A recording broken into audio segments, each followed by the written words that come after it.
Okay, so part 3, Nicola, we're about to go into your celestial circuit, so I thought I'd separate this one for you. Could I ask something? Yeah.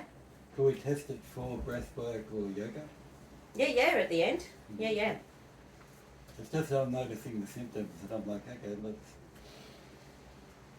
Well, I had 2 people come to see me about, 8-10 years ago, husband and wife. They'd both been through exactly the same trauma of someone saying, hey, invest all your money, invest all your superannuation, we'll make a bucket load.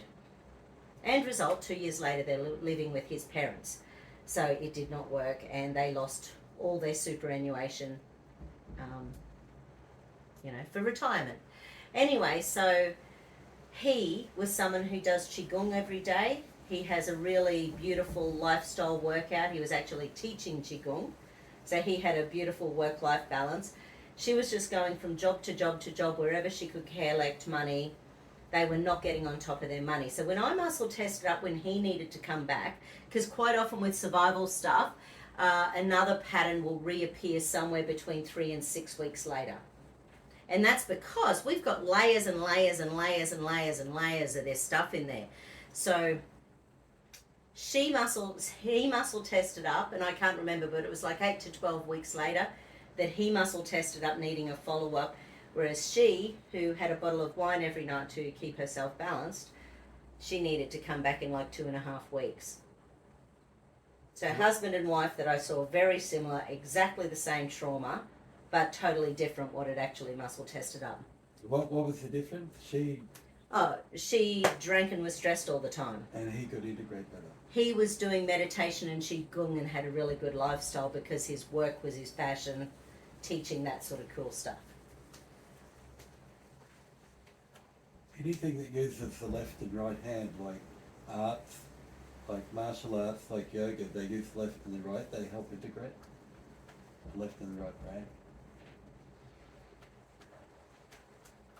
So I'm popping in all the nuclei, the beginning and end points of central and governing meridian, those 3 little points on the roof of the mouth as well, the last 3 governing points.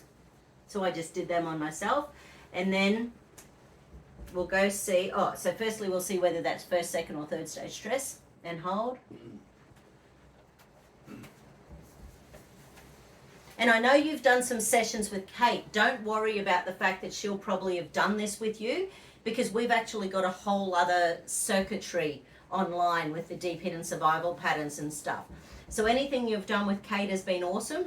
I just want to say that. Don't feel like it hasn't been done, because every layer is a layer is a layer. So I think that was, what was that, first, second or third stage stress? I did not pay attention. Okay, now hold. Hold. Yeah, right, it's only first stage stress. Cool. So it's first stage stress at the celestial circuit. Let's check your, hold up, your center of gravity. Definitely not where it's supposed to be. Is it on the left of the body? Is it on the right of the body? It's on the left of the body. Is it behind? Is it above? Is it pretty much to the left? Okay, so it's more central somewhere. So let's go have a look. Central, right and above. Is that in the brain? It's on the left. No, this is to do with where the center of gravity is at the moment. So, it's... Right, so from the center, it's sort of up a fraction. So, and how many, what are we, centimeters, inches, feet?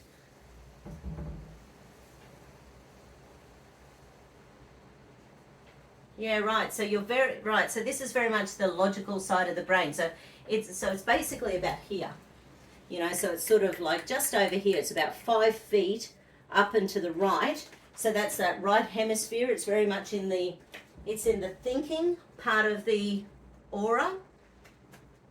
It's quite you're on time, time-wise you're in the right ballpark. But behind tends to be in the past, in front tends to be in the future. So you're sort of in the right ballpark and very much in your brain, which you would be at the moment with everything you have to do. And the big year you've got ahead learning.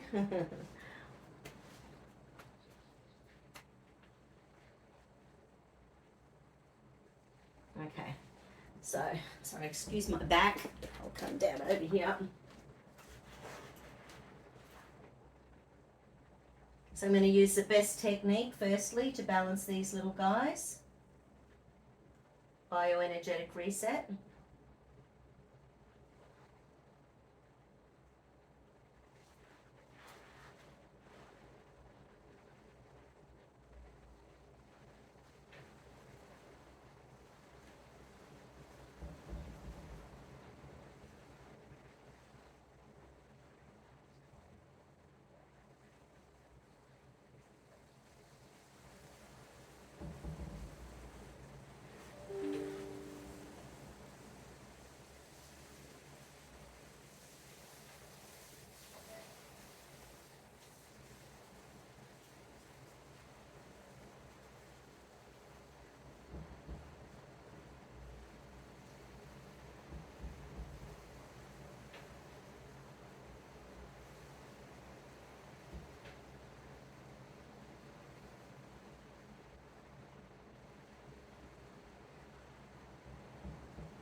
So as I stood up, I opened my jaw and then I put the information into my hand to walk back to this side of the table. Stacking so much fun. So, is there more we need to, okay, so let's go back and recheck.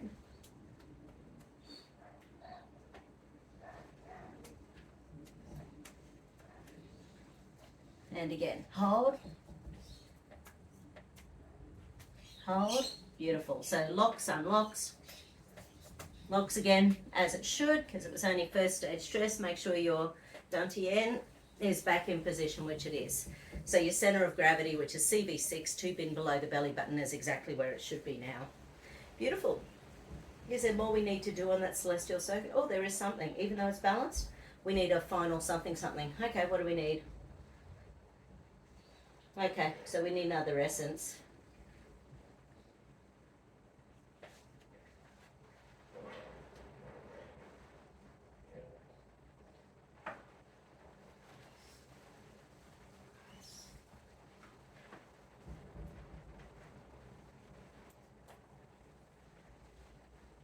So this is Boab. Boab, for me, is one of the most powerful flower essence we have. I just love it. It's an Australian bush flower essence. 7 drops again, so fairly big doses. And basically that's to do with childhood beliefs about ourselves that we've never let go of because we were told things so many times. So my nickname as a kid by my brother the doctor was being called a featherhead. To this day he occasionally pulls that one out just for fun. And so obviously you have a belief system around yourself being a total ding-dong when someone calls you that sort of crap. So Boab is about, it's almost, it gives us that opportunity again to just think about where we are in life, what we want to do, what our beliefs are about what we want to do, because sometimes we've been told we can't do a million things over and over and over again. And I know your ex was a little bit involved in telling you stuff that you could and couldn't do, and time to prove him wrong. Not for him, but for you. So it's another 7 drops, David. Yeah, so something in that celestial circuit has been triggered by something about your beliefs about yourself from your childhood. Often people who are traumatized as kids believe it's their fault. Very common.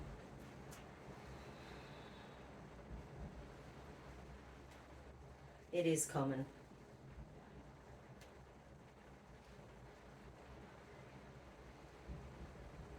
Okay, so, right, so nothing's showing up with the periventricular survival system, celestial circuit, connection.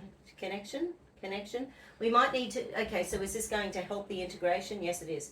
So we need to see if there's any of the higher chakras that we need to connect you to so that you've got that intuitive energy, angelic, whatever it is. So let's just go have a look.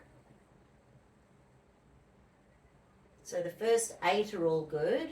Where do we need to go? So the 10th chakra. So the 10th chakra, it's to do with karma. It's cross-references past lives. And it's to do with cellular memory and lower soul memory. So temporal hypothalamus, 10th chakra. Where's the little finger mode? That's it. Temporal and hypothalamus.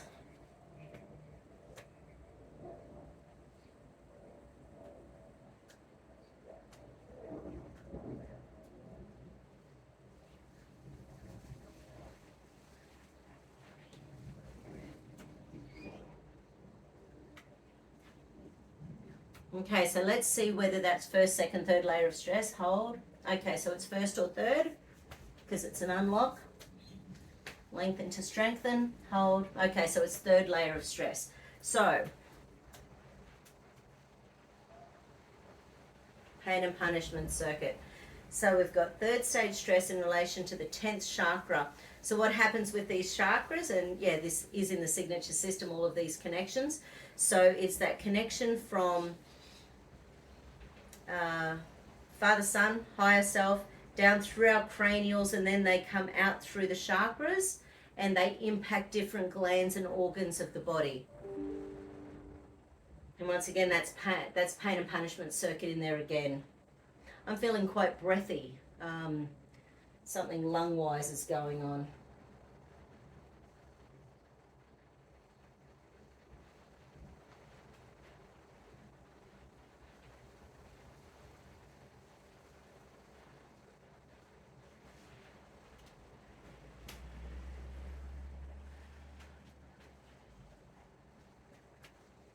Is there still anything in there from that time around 7 years old? So we've moved on from that. Okay.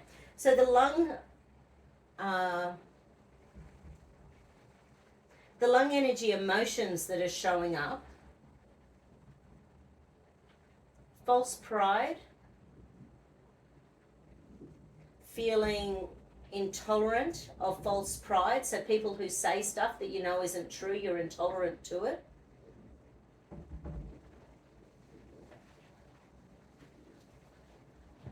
But something in there is just feeling that feeling of having been smothered and feeling unfulfilled. But oh, right, that's the lung thing.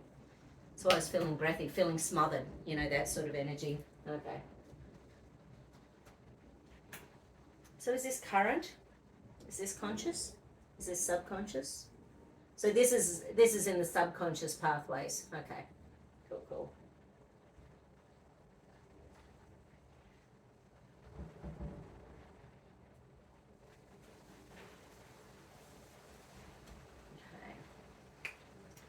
So reconnecting to the 10th chakra, that's cellular energy, soul energy, cross-referencing to past lives.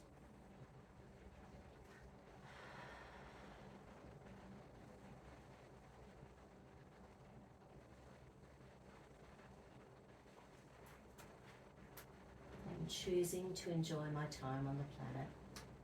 It is fun being human. Actually, there's a really good affirmation in Waratah that's to do with accepting the benefits of past lives.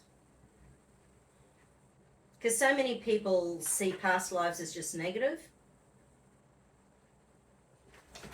Because we're back again. Whereas we're here to have fun, we're here to learn, we're here to experience.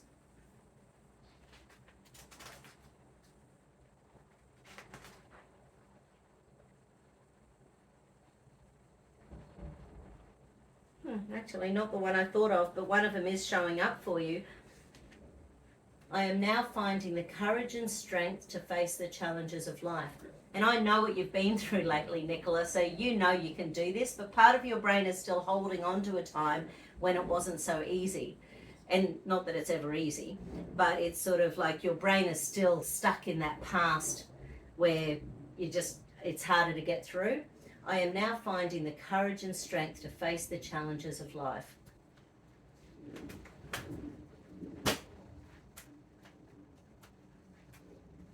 Any more we need to do for that 10th chakra? Still something else? Yes, the oscillation chakra, essence, cranial, chickpeas, tuning fork. So tuning fork combination. So it's lung again. So lung's the first coordinate.